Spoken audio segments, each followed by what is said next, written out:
الضعف التسييري للمكتب المسير لفريق الرجاء بقيادة السيد عادل هالة هو الذي ساهم كثيرا في ظهور هذا الجدل وهذا البوليميك.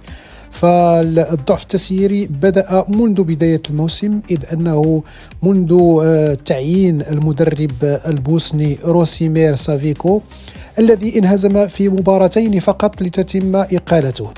بعد ذلك تم تعيين مدرب مؤقت هو السيد عبد الكريم الجناني الذي فاز في 3 مباريات متتالية، ورغم ذلك لم تتم تزكيته، بل تم المجيء المدرب البرتغالي ريكاردو سابينتو الذي بدوره لم يفز في 6 مباريات في الدوري المغربي. بدأ بشكل غير جيد إذ انهزم مع شباب السوالم بهدفين لهدف في الدورة السادسة، ليتعادل في 5 مباريات متتالية أمام كل من الجيش والمغرب الفاسي والنادي المكناسي والمغرب التطواني والغريم الوداد الرياضي.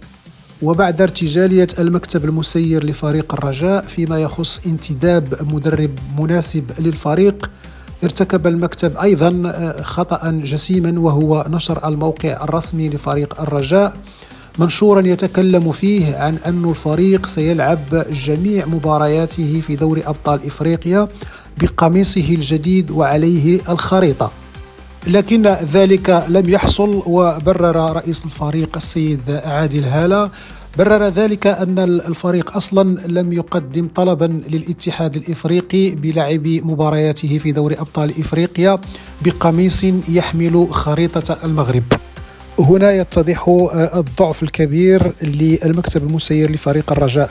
فالموقع الرسمي للفريق نشر أن الفريق سيلعب بقميص يحمل خريطة المغرب، والرئيس قال في خرجة إعلامية أنه النادي لم يتقدم أصلا للاتحاد الإفريقي بطلب يطلب منه أن يلعب بقميص يحمل خريطة المغرب. هنا يتضح جليا كما قلت هناك عشوائية في تسيير المكتب المسير لفريق الرجاء بقيادة السيد عادل هالة.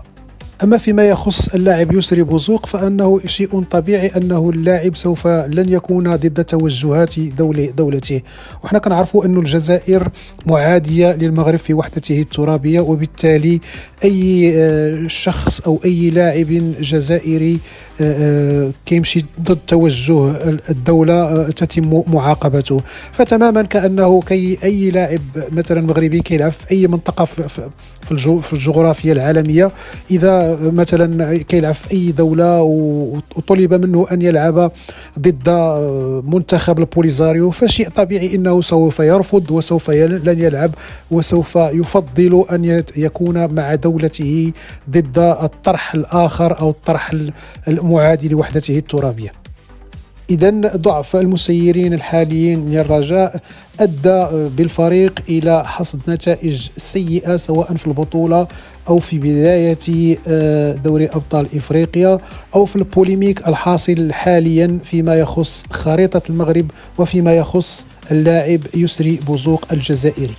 تحياتي لكم وإلى اللقاء.